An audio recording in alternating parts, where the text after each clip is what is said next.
High, সকলে কেমন আছো?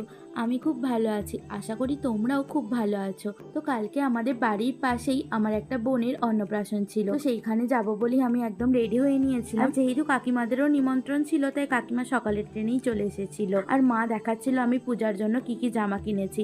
সেদিন এত বৃষ্টি হচ্ছিল যে একই দেওয়ালে বাড়ি হওয়ার পরেও ওইটুকু যেতে যেতেও আমি ভিজে গিয়েছিলাম। আর ওর নাম হচ্ছে রুশিকা। কেমন বসে খালি ফটো তুলছে দেখো, বড়দের মতো আর্ট নিয়ে। আর এই দিন না এত বৃষ্টি হয়েছে, সব বৃষ্টি যেন এই দিনই ঢেলে দিয়েছে, কি বলবো। তো দেখো, খাবার মাঝখানে আমি তোমাদেরকে একবার দেখিয়েও দিলাম যে কি কি মেনু হয়েছিল।